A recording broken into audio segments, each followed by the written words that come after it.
할렐루야. 하나님을 찬양합니다. 여러분 다시 만나게 돼서 반갑고요. 우리 주일로는 일주일 지났고 한 2주 정도 제가 교회를 떠나서 한국에 잘 다녀왔습니다. 기도해 주신 덕분에 모든 일정 잘 마무리하고 왔고요. 여러분들 함께 걱정해 주시고 기도해 주셔서 감사합니다. 걱정한 일은 하나도 없었고요. 다 모든 게 잘 검사 결과도 좋게 나왔고, 당연히 이제 저도 나이가 들어가니까 이런 말씀드리기 죄송하지만 저도 나이가 들어가니까 지켜봐야 됩니다. 이런 부분들은 있겠죠. 아무래도 그런 거는 당연히 있는 거고, 걱정했던 그런 부분들은 하나도 발견된 것도 없고 깨끗해서 감사하게 잘 마무리하고 돌아올 수 있었습니다. 다시 한번 기도해 주시고 제가 없는 동안 교회를 잘 지켜주신 여러분 모두에게 감사의 말씀 드립니다. 한번 따라해 볼까요? 인생의 유한함을 전하는 지혜자의 교훈. 네, 인생의 유한함을 전하는 지혜자의 교훈.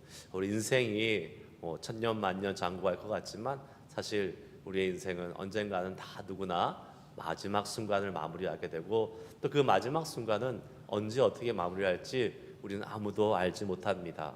당장 오늘이 될 수 있고 내일도 될 수 있고, 또 어떤 사람은 몇십 년 더 살 수 있겠지만 다 우리는 마지막을 가지고 있습니다. 그 마지막을 인정하고 또 인식하면서 또 그렇게 우리의 유한함을 알지만 동시에 하나님의 무한함을 믿고 또 살아갈 수 있는 우리의 인생이 되기를 주의 이름으로 축복합니다. 오늘 말씀 고라자손의 시라고 나오죠. 고라자손의 시가 인도자를 따라 부르는 노래라는 타이틀이 사실 앞에 붙어 있습니다. 그 말은 이 고라자손들이 성전에서 맡겨진 일들을 감당했던 그러한 사람들이죠. 어떤 사람은 문지기로, 어떤 사람은 노래하는 자로, 어떤 사람은 음식을 만드는 자로 성전에서 여러 가지 일들을 감당하던 사람들이 이 고라자손들인데, 이 고라자손과 함께 마치 앞에서 선창을 하면 뒤에서 따라 부르고 이렇게 인도자를 따라 부르는 노래. 그러니까 이 말씀은 지금 성전의 예배 가운데서 그리고 계속해서 자주 불러졌던 노래라는 것을 우리는 알 수 있게 됩니다. 그 자주 불러졌던 이 노래, 모든 사람들이 함께 고백했던 이 노래, 그것이 무엇인가 한번 오늘 같이 함께 살펴보기 원합니다. 1절 2절 말씀 같이 한번 다시 한번 읽습니다. 시작. 무 백성들아 이를 들으라. 세상의 거민들아 모두 귀를 기울이라. 귀천 빈부를 막론하고 다 들을지어다. 아멘.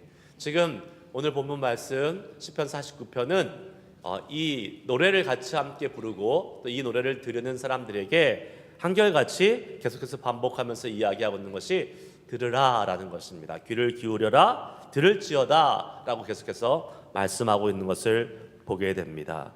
우리가 인생을 살아가는 데 있어서 듣는 것, 남의 말을 잘 경청하는 것 중요합니다. 또 신앙생활에 있어서도 하나님의 말씀을 잘 듣는 것 참 중요합니다. 그리고 하나님의 말씀을 들을 뿐만 아니라 우리 인생의 선배들, 또 신앙의 선배들의 귀한 조언들을 듣고 나아가는 것은 참 지혜로운 일이라고 할 수 있겠습니다. 남의 말 잘 들어야 됩니까? 안 들어야 됩니까? 남의 말 잘 들어야 돼요? 안 들어야 돼요? 네. 함부로 들으면 안 되죠. 누구의 말을 듣느냐에 따라서 인생이 결정됩니다. 그래서 남의 말을 가려서 들어야 되죠. 무조건 다 들어서는 안 되는 것입니다. 또 남의 말을 또 너무 많이 들으면 어떻게 됩니까? 팔랑귀. 그래서 귀가 계속 팔랑팔랑 거리면서 주대 없이 이 사람 저 사람 말을 들어서 결국은 자기의 그 주관도 없어지고 이리 갔다 저리 갔다 하는 그러한 사람이 되기 쉽죠. 반대로 남의 말을 너무 안 들으면 어떻게 됩니까? 자기의 고집이 심한 아주 고집쟁이, 고집불통의 사람이 되고 요새 말로 하면 꼰대가 되는 것이죠. 그래서 남의 말을 너무 잘 듣는 것도 너무 안 듣는 것도 좋지는 않습니다. 자, 그런데 우리가 지혜로운 사람의 말을 듣는 것은 참 중요하고 또 우리에게 필요한 것입니다. 지혜로운 사람. 왜냐하면 우리가 다 우리의 인생을 살아갈 때에 우리가 다 지혜롭고 다 경험이 많고 모든 것을 알지 못하기 때문에 그렇습니다. 그래서 우리 주변에 지혜로운 사람들과 가까이 하면서 그 지혜로운 사람들이 갖고 있는 생각과 경험들을 우리의 것으로 삼을 수 있는 것은 아주 중요하고 또 우리 인생에 있어서 도움을 많이 받게 되죠. 성경은 그 지혜로운 사람이 어떠한 사람이라고 얘기하고 있습니까? 잠언 9장 10절 말씀 같이 읽겠습니다. 시작. 여호와를 경외하는 것이 지혜의 근본이요 거룩한 자를 아는 것이 명철이니라. 아멘. 여호와를 경외하고 거룩한 자를 아는 것이 바로 지혜이고 또 그렇게 하는 사람이 지혜로운 사람이라고 우리는 성경을 통해서 알 수 있습니다. 우리 주변에 그러한 사람들의 말을 듣고 그런 사람들과 가까이 지내며 그런 사람들부터 영향을 받아야 되는 것이지요. 여러분 한번 생각해 보십시다. 골프를 좋아하는 사람하고 같이 친하게 지나면 골프에 대해서 많이 알게 됩니다. 나는 골프를 전혀 못 쳐도 골프가 어떠한 스포츠인지 어떠한 룰을 갖고 있는지 어떠한 사람이 지금 골프를 유명하게 잘 치고 있는지 이 지역이 어느 지역의 골프장이 좋은지를 알 수밖에 없습니다. 왜 그래요? 그 사람이 계속 골프에 대해서 이야기를 하니까. 술을 좋아하는 사람하고 가까이 지내면 산호세에 어느 술집이 맛있는지 술이 맛있는지 모르겠지만 어느 술집이 사람들이 많이 가는지를 알게 됩니다. 명품백을 좋아하는 사람과 같이 친하게 지내면 신상에 대해서 계속해서 알게 되는 것이죠. 그렇죠. 여러분, 내가 누구랑 가까이 지내느냐, 누구의 말을 많이 듣느냐, 이거에 따라서 내가 영향을 받을 수밖에 없는 것입니다. 여러분들은 어떠한 분들과 같이 가까이 지내십니까? 어떠한 분들과 가까이 지내세요? 유유상종이란 말이 있습니다. 내가 저 사람 막 욕하면서도 저 사람과 같이 지내고 있으면요, 내가 그 사람과 비슷한 성향의 사람일 가능성이 높습니다. 우리가 가까이 지내야 될 사람, 가까이 하면서 그 사람의 말을 듣고 그 사람의 생각과 경험을 영향을 받아야 될 사람은요, 바로 예배드리기 좋아하는 사람, 하나님과 가까이 지내는 사람이어야 될 줄 믿습니다. 하나님과 가까이 지내는 사람, 그 사람과 가까이 하십시오. 그러면 어떻게 됩니까? 내가 하나님에 대해서 자꾸 듣게 되고 예배에 대해서 또 하나님의 마음에 대해서 자꾸 영향을 받을 수밖에 없는 것입니다. 성경 많이 읽는 사람과 가까이 지내면요, 그 사람이 읽은 성경에 대해서 계속해서 이야기하게 돼요. 기도 많이 하는 사람과 가까이 지내면 되면 기도 응답받은 것을 이야기하게 되는 것입니다. 여러분 한번 생각해 보세요. 여러분 주변에서 누구랑 가까이 지내시는지, 어떠한 분의 이야기를 많이 듣는지 한번 생각해 보십시오. 여러분, 저는 목사잖아요. 저는 풀타임으로 교회를 생각하고 교회를 위해서 사역하고 말씀을 전해야 되는 사람이고 또 늘 하나님을 생각하고 할 수밖에 없는 그런 삶이 그러한 사람이잖아요. 풀타임으로 목사의 사역을 감당하고 있지 않습니까? 그러니까 저랑 가까이 지내야 돼요? 안 지내야 돼요? 엎드려 절받기를 제가 이렇게 시킵니다. 목사랑 가까이 지내야 돼요. 여러분 가깝게 지내셔야 됩니다. 왜요? 저랑 가까이 지내면 저는 그런 얘기를 할 수밖에 없잖아요. 제가 뭐 골프 얘기를 하겠습니까? 술집 얘기를 하겠습니까? 무슨 다른 얘기 하겠어요? 하나님 얘기하고 말씀을 얘기하고 어떻게 하면 우리가 주님께 더 가까이 갈 수 있을까? 그런 이야기를 하겠죠. 그런데 밥만 먹으러 가도 목사 옆에 잘 안 앉으려고 그래요. 아침에 새벽기도 마치고 우리 토요일 아침 예배 먹으러 식당에 가서 앉으면 제 옆에 아무도 안 앉으려고 그래요. 다 멀리 앉으시려고 그래요. 제가 잡아먹습니까? 예? 아니죠. 여러분 제 옆에 와서 많이 앉아서 가까이 저랑 지내시길 바라겠어요. 네, 한 분 마음에 나셨어요? 네. 정말 우리가 제가 뭐 웃자고 한 얘기지만 내 주변에 좋은 신앙의 동료들, 신앙의 선배들, 아니 신앙의 후배라고 할지라도 믿음이 좋은 사람들과 가까이 지내세요. 그게 우리에게 유익입니다. 그래야지 우리에게 그 선한 말, 좋은 말, 유익한, 신앙적으로 유익한 말들이 계속해서 들리는 것입니다. 계속해서 불평하고 짜증내고 컴플레인하는 사람들 가까이 하지 마세요. 그 사람도 한번 당해봐야 돼요. 계속 옆에서 맞장구 쳐주고 들어주니까 계속 그래도 되는지 알아요. 그 사람들 좀 외롭게 한번 놔둘 수도 있어야 돼요. 정말 여러분, 우리가 인생을 살아갈 때에 이 하나님의 말씀, 하나님의 그 생각, 하나님의 뜻을 나눌 수 있는 사람들의 이야기를 계속해서 자주 들으면 우리의 신앙에 정말 유익이 되는 것입니다. 그런데 그런 지혜로운 사람의 말을 듣는 것도 유익이 되지만, 지혜로운 사람의 말을 듣는 것보다 더 우리가 들어야 될 것이 있는데, 그것은 지혜의 근원이 되시는 하나님의 말씀을 직접 듣는 것입니다. 우리가 어떻게 하나님의 말씀을 직접 들어요? 나는 그 정도로 아주 영적인 사람은 아니에요 라고 말할 수 있지만, 아닙니다. 하나님의 말씀은 우리에게 직접 들릴 수 있습니다. 그리고 성경은 그 하나님이 여호와가 지혜의 근원이라고 분명히 말씀해 주고 계십니다. 잠언 2장 6절 말씀 같이 읽습니다. 시작. 대저 여호와는 지혜를 주시며 지식과 명철을 그 입에서 내심이여. 아멘. 우리의 지혜의 근원 되시는 여호와, 그 하나님으로부터 직접 말씀을 많이 들으실 수 있기를 축복합니다. 어떻게 해요? 성경이라는 너무나도 분명한 하나님의 말씀을 우리에게 주셨어요. 그래서 그분의 생각과 뜻을 직접 듣게 하셨습니다. 말씀을 통해서 그분의 생각과 그분의 뜻과 그분의 계획을 계속 들을 수 있어야 됩니다.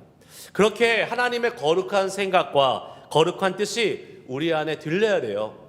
들리지 않으면 어떻게 됩니까? 우리는 어리석기 때문에 계속해서 실수하고 계속해서 잘못된 결정을 하고 후회하는 일을 할 수밖에 없다는 것입니다. 우리 안에 하나님의 말씀에, 우리 안에 하나님의 영이 가득 거하지 않으면 그 다음에는 어떻게 돼요? 미혹하게 하는 영이 우리 가운데 작용하고 역사하는 겁니다. 그러니까 하나님의 말씀이 우리 가운데 거하면서 그 거룩한 말씀이 미혹하게 하는 영, 부정한 영, 더럽고 추악한 이 사단의 영을 몰아내고 우리 안에 거룩한 하나님의 말씀으로 채워지는 일들이 우리 가운데 있어야 될 줄 믿습니다. 그리고 그 말씀 가운데 어떻게 해야 돼요? 우리는 자라나야 되는 것입니다. 성장해야 돼요. 신앙은 자라나야 됩니다. 신앙은 멈추지 않습니다. 신앙은요, 자라나거나 퇴보하거나 둘 중에 하나예요. 멈추는 건 없어요. 요새 한국교회 갔더니 한국교회가 자꾸 이렇게 정책이잖아요. 그러니까 뭐 그런 말들이 많더라고요. 멈추면 뭐 망한다나 그러나요? 뭐 이렇게 멈추는 건 없대요.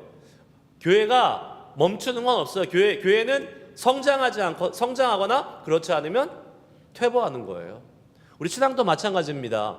신앙도 올라가지 않으면 퇴보하는 거예요. 신앙을 유지한다? 그런 말 없습니다. 왜요? 유지할 수 있을 정도로 우리가 그렇게 우리의 신앙이 대단하지 않습니다. 몰려오는 이 세상의 유혹과 위협이 얼마나 거센데요. 우리는 계속 거슬러 가야 돼요. 마치 우리가 배를 타고 배에 노를 젓고 앞으로 나아가지 않으면 강에서 배를 타고 나아가지 않으면 뒤로 계속 밀려나가잖아요. 그것처럼 거슬러 올라가는 신앙생활이 돼야 되지 계속해서 성장해야 되는 것입니다.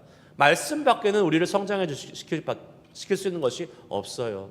말씀을 읽고 그 말씀을 통해서 우리가 그 말씀 안에서 자라나는 그러한 믿음을 소유할 수 있는 우리 모두가 될 수 있기를 주의 이름으로 축복합니다. 그래서 우리가 주님의 지혜를 들어야 돼요. 하나님 말씀 들어야 돼요. 말씀을 읽어보세요. 나도 모르는 지혜가 생깁니다. 나도 깜짝 놀라요. 내가 이렇게 지혜로운 사람이었나라고 깜짝 놀랄 정도로 하나님의 지혜의 말씀이 우리를 움직이시는 것을 경험할 거예요. 그런데 이 지혜의 말씀을 듣지 않으면 어떻게 됩니까? 그러면 어리석게 돼요. 어리석은 자로 우리가 전락할 수밖에 없습니다. 우리의 인생에 있어서 가장 쉽게 빠질 수 있는 가장 너무나도 쉽게 빠질 수 있는 어리석음의 영역이 뭘까라고 생각했을 때에 성경은 그것을 분명하게 얘기하고 있습니다. 그것이 바로 재물에 관한 것입니다. 돈에 관한 것이에요. 돈에 관한 영역은 우리가 우리가 돈에 있어서 계산이 빠르고 아주 계획적인 것 같지만 사실 너무나도 쉽게 어리석음으로 빠질 수 있는 것이 이 재물의 영역입니다. 그래서 성경은요, 재물에 대한 비유를 많이 들고 있습니다. 오늘 말씀도요, 지혜로운 사람, 이 들으라 하나님의 말씀을 듣고 지혜를 말하고 지혜의 명철을 들으라고 계속 얘기하지만, 여러분 이 뒤에 가서 이 그렇게 하지 못하는 자들의 어리석음에 대해서 이야기하면서 재물에 대해서 언급하고 있는 것을 볼 수 있습니다. 6절에서 8절 말씀 한번 보겠습니다. 같이 읽습니다. 6절에서 8절 말씀 시작. 자기의 재물을 의지하고 부유함을 자랑하는 자는 아무도 자기 형제를 구원하지 못하며 그를 위한 속전을 하나님께 바치지도 못할 것은 그들의 생명을 속량하는 값이 너무 엄청나서 영원히 마련하지 못할 것임이니라. 아멘. 재물을 의지하고 부유함을 자랑하는 자, 이 사람들은 그 재물이 모든 것을 다 해줄 수 있을 것 같지만 사실 오늘 말씀으로 우리에게 알려주시 그 재물이 할 수 없는 영역도 많다는 것을 깨달을 수 있어야 되는 것이죠.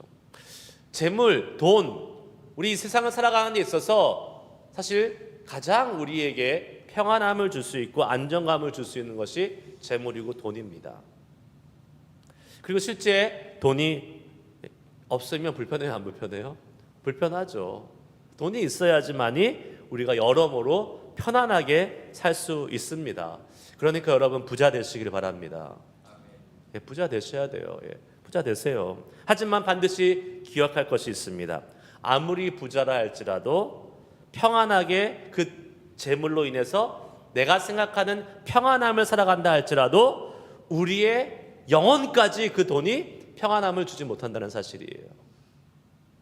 돈이 많은 것을 할 수 있습니다. 돈이 많은 것을 우리에게 영향을 주고 우리의 삶을 안락하고 유익하고 평화롭게 이끌 수 있습니다. 하지만 돈이 못하는 것들도 어마어마하게 많습니다. 특별히 결정적인 순간에, 중요한 순간에 돈이 못하는 것이, 돈이 그 역할을 하지 못하는 경우가 너무나 많아요. 돈이 사람의 마음을 살 수 있습니까? 없습니까? 있습니다. 돈이 사람의 마음을 왜 못 사요?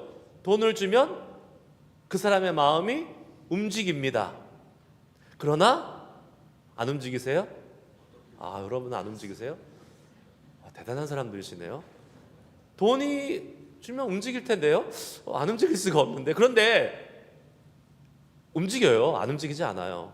그러니까 뇌물을 주는 거잖아요. 문제는 뭡니까? 더 큰 돈을 주는 사람한테 그 마음이 다시 옮겨갑니다. 그러니까 돈은 사람의 마음을 움직이는 것 같지만 나에게 언제나 그 사람의 마음이 올 수 있다고 보장할 수 없는 거예요. 결국은 움직이지 못하는 거예요. 더 큰 돈을 따라가기 때문에. 설령 돈으로 마음을 움직였다고 해도요, 그 마음은 계속해서 그 돈을 따라가는 것입니다. 돈이 사람의 생명을 살릴 수 있습니까? 있습니다. 있어요. 어떤 분이 그러세요. 이게 죽을라 그러면 살려놓고 죽을라 그러면 살려놓고 죽고 싶은데 죽지 못한다고. 왜? 의학 기술이 너무 발전해서 돈만 있으면 계속 산다는 거예요. 계속. 그러나 아무리 계속 살려도 하나님이 마지막으로 정하신 때가 딱 다가오면 아무리 1억 천금을 갖다 줘도 살리지 못합니다. 생명은 마지막에 있는 거예요. 무엇보다도 돈으로 절대로 살 수 없는 것이 있습니다. 무엇입니까? 우리의 영혼의 생명입니다. 영생입니다. 우리의 영원히 살게 하는 이 영원한 생명은 돈으로 아무리 많이 갖다 줘도 절대로 살 수 없는 것입니다. 그래서 오늘 말씀에 그러잖아요. 자기 형제를 구원하지 못하며 그를 위한 속전을 하나님께 바치지 못할 것은 그들의 생명을 속량하는 값이 너무나 엄청나서 영원히 마련하지 못한다. 그 영혼을 사는 것, 그 영혼을 만약에 얻고 싶어서 그 영혼을 돈 주고 살려고 그래도 너무나 비싸서 priceless, 그냥 값이 없어요. 살 수가 없어요. 그렇기 때문에 아무도 그 값을 마련할 수 없다라는 거예요. 영혼에 관한 문제는 돈으로 매길 수가 없는 것입니다. 돈으로 가치를 매길 수 없는 것이에요. 그러니까 더 오히려 감사한 거 아니겠어요? 우리가 그 영혼을 돈을 주고 사야 된다면 우리가 구원할 수 있는 영혼이 얼마나 되겠습니까? 그러나 돈으로 구하는 것이 아니잖아요. 예수 그리스도의 이름의 능력으로, 그 예수님의 하나님의 구원의 계획으로 그 영혼을 구원하는 것이기 때문에 우리가 영혼을 구원하고 영혼을 전도하고 하나님께 데리고 오는 것은 아무런 돈이 들지 않습니다. 물론 우리가 좀 이렇게 도움을 받기 위해서, 그 마음을 좀 얻기 위해서 밥도 사주고 또 뭐 이렇게 작은 돈이 들어가긴 하겠지만 그런 것은 뭐 애교로 얼마든지 우리가 할 수 있는 건 아니겠습니까? 이 세상의 모든 돈을 합쳐도요, 정말 이 세상에 있는 모든 돈을 합쳐도 한 영혼을 살 수가 없다라는 것이에요. 돈은 그런 것입니다. 그렇기 때문에 재물이라는 건 어떤 거예요? 돈은 어떤 겁니까? 먹고 살 만큼만 있으면 되는 것이죠. 아멘이에요? 먹고 살 만큼만 있으면 되는 것입니다. 아니요, 때로는 먹고 살 만큼이 없어도 돼요. 조금 부족해도 괜찮습니다. 왜냐하면 돈이 부족하잖아요. 재물이 부족하잖아요. 그럼 어떻게 됩니까? 그때 우리를 도우시고 공급하시는 하나님을 경험하게 됩니다. 그러니까 돈이라는 것은, 재물이라는 것은 너무 많으면 안 좋아요. 오히려 먹고 살 만큼만 있으면 됩니다. 교회에 돈이 너무 많으면 안 좋습니다. 항상 그 돈 때문에 문제가 돼요. 돈 때문에 하나님의 뜻을 오히려 보지 못하는 교회가 됩니다. 그러니까 교회도 사역하고 하나님의 일을 할 만큼의, 적당한 만큼의 돈만 있으면 됩니다. 우리 인생도 마찬가지예요. 너무 많은 돈을 가질 필요 없습니다. 오히려 재물이 좀 부족하고 돈이 좀 부족할 때에 하나님을 찾게 되고 하나님을 더 구하게 되고 하나님께 엎드리기 때문에 그때 하나님이 일하시는 그 하나님의 공급하시면 올라온 은혜를 경험할 수 있는 그 은혜가 여러분 우리 재물이 부족한 자들에게 있는 것입니다. 돈을 함부로 써라, 돈에 대해서 아무런 가치를 갖지 말라, 경제관념을 갖지 말라는 이야기가 아닙니다. 계획하면서 철저하게 절약하면서 아끼면서 돈을 규모 있게 관리해야 됩니다. 하지만 분명한 것이 뭐예요? 돈에 의해서 속박되거나 그 돈의 노예가 되지 말아야 된다는 것이죠. 돈을 다스리고 돈에 대해서 초월해서 여유 있게 살아갈 수 있는 사람들이 되어야 되는 것입니다. 잠언 11장 24절 말씀 한번 읽겠습니다. 시작. 흩어 구제하여도 더욱 부하게 되는 일이 있나니 과도히 아껴도 가난하게 될 뿐이니라. 아멘. 돈에 혈안이 되어 있는 사람, 돈에 너무 인색한 사람, 돈에 인생의 가장 큰 가치를 두고 있는 사람 모두 성경에서 그런 사람이 되지 말라고 경고하고 경계하는 사람들입니다. 성경은 분명히 말합니다. 재물에 대해서 자유로워야 된다고. 그 돈에 대해서 지배당하는 인생이 아니라 오히려 그 돈을 다스리고 관리하고 자유로울 수 있는 사람이 되어야 된다고 말씀하고 있는 것이죠. 그러면 우리가 어떻게 돈보다 더 돈을 자유로워질 수 있습니까? 돈에서부터 자유로워질 수 있습니까? 돈이 중요한데 돈보다 더 소중한 가치를 발견하고 알게 되면 되는 것이죠. 그러면 더 이상 그것에 대해서 집착하지 않습니다. 연연하지 않습니다. 그것이 무엇이에요? 이 세상의 모든 것을 주관하시고 이 세상의 그 모든 재물의 주인 되신 하나님을 인정하고 철저히 신뢰할 때 가능한 것입니다. 아멘이세요? 네. 돈의 주인이 하나님이라는 사실을 인정하고 그 주권이 하나님께 있다는 사실을 진짜 철저하게 믿을 때에 우리는 그 돈으로부터 자유로워질 수 있는 것입니다.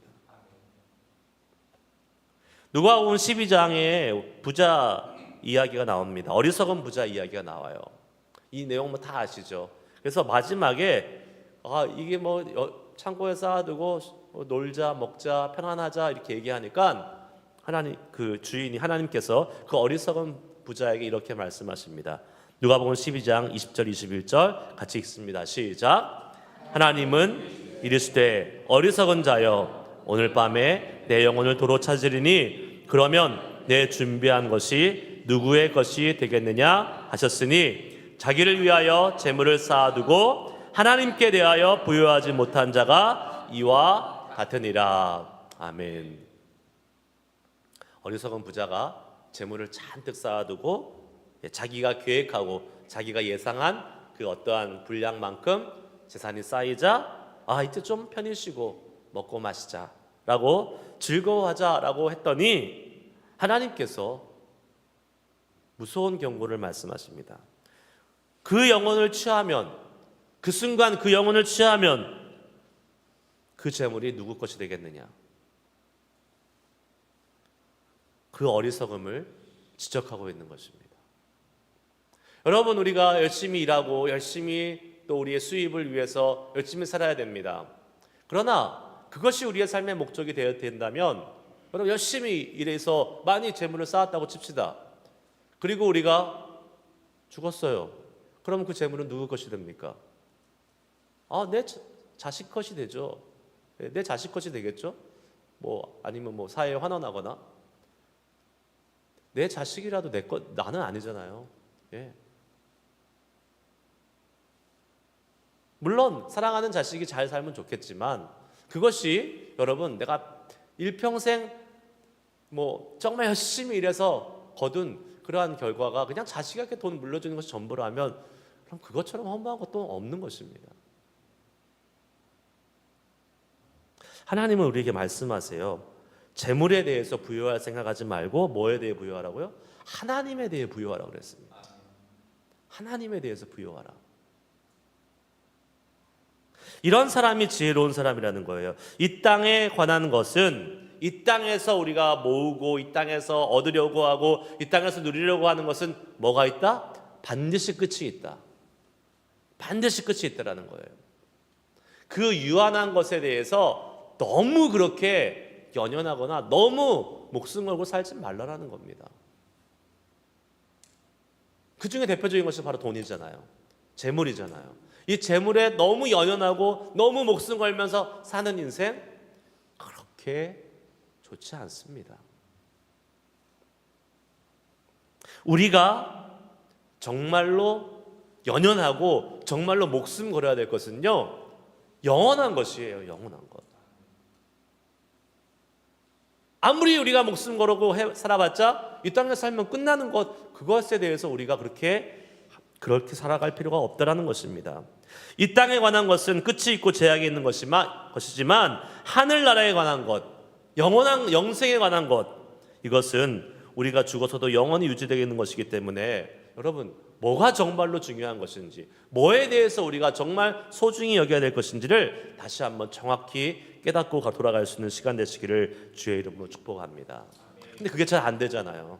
그게 자꾸 우리 눈앞에 보이는 그것들을 향해서 돈이나 아니면 건강이나 여러 가지 이 땅의 것들을 향해서 너무 많은 것을 투자하고 너무 많은 것에 우리가 마음을 빼앗기고 살아가지 있지 않습니까? 그렇게 되지 않으려면 뭐가 필요해요? 지혜가 필요한 것입니다. 하나님의 지혜가 필요한 거예요.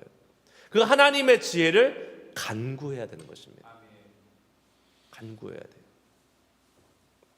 하나님께서 우리에게 말씀하셨습니다. 성경은 우리에게 말씀하셨어요. 그 지혜를 구하라. 그리하면 주시겠다라고 말씀하십니다.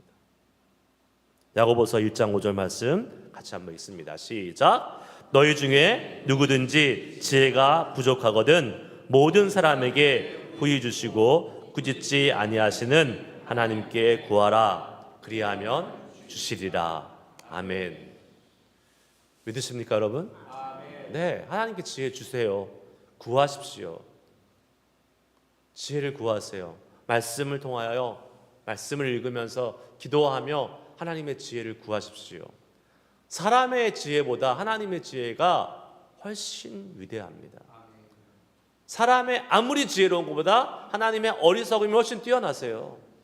그래서 우리가 그 하나님의 지혜를 반드시 구하고 살아가야 됩니다. 그것이 우리의 삶을 이기고 승리하게 만들 수 있는 유일한 길입니다. 내가 아무리 지혜를 모아본다 할지라도 하나님의 그 어리석음보다 나을 수 없어요. 여러분, 어떻게 살아가시겠습니까? 지금껏 우리가 우리의 힘으로 우리의 지혜로, 우리의 계획으로 살아온 인생들이 있었다면 우리는 이 시간 다시 한번 새롭게 마음을 주님 앞에 정하고 하나님의 지혜를 구해야 될 것입니다. 나의 삶에 막힌 부분들, 나의 삶에 잘 풀리지 않는 부분들이 여전히 우리 가운데 있을 수 있습니다. 내 생각으로, 내 지혜로, 내가 갖고 있는 여러 가지 경험으로 그것을 풀어보려고 해도 잘 안 되었습니다. 앞으로도 안 될 것입니다.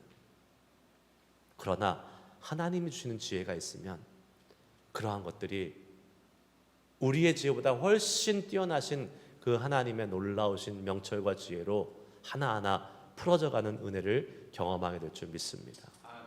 오늘 그 은혜가 기도하는 저와 여러분에게 있기를 주의 이름으로 축복합니다. 우리 함께 찬양하고 기도하실 텐데 우리가 사순절 기간 동안에 계속 이 찬양을 부르기를 소망하고 또 내일도 이 찬양을 부를 텐데 내가 예수를 못 박았습니다. 내가 예수를 부인했습니다. 이 말은 꼭 그런 말이죠. 내가 하나님을 부인하고 하나님의 지혜를 쫓아가지 못했고 또 하나님의 계획하심 가운데 우리의 삶을 맡기지 못했습니다라는 말과 똑같은 말입니다. 주님, 우리의 생각과 우리의 계획과 우리가 살아온 그러한 여러 가지 삶의 경험과 지혜와 이성들을 쫓아서 살아왔던 우리의 인생이 바로 우리가 예수님을 부인하는 삶이었는데 주님, 이제 우리가 주님의 지혜를 쫓아 살아가겠습니다. 예수를 통해서, 십자가의 예수님을 통해서 하나님을 바라보게 하여 주시고 십자가의 예수를 통해서 하나님의 지혜와 하나님의 뜻을 품고 나아가는 그러한 삶을 살게 하여 주시옵소서. 우리 시간 주님을 바라보고 주님을 소망합니다 라는 그 마음을 가지고 이 찬양 다시 한번 부르시고 함께 오늘 말씀 기억하고 기도하도록 하겠습니다.